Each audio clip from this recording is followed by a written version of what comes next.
Be sure to read and follow the safety guidelines to protect your computer from potential damage and ensure your personal safety. For more information about safety guidelines, see the owner's manual at dell.com/support.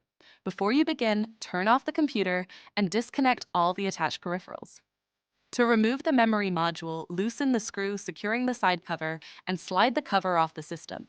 Identify the riser card module and remove the 2 screws. Lift the module out of the system. Find the system fan and disconnect the cable. Lift the fan out of the system. Identify the memory module. Unlatch it and lift the module out of the system. To reinstall the memory module, place it back in the system and relatch it. Put the fan back in the system and reconnect the cable. Place the riser card module back in the system and install the 2 screws. Place the side cover back on the system and secure it with the screw.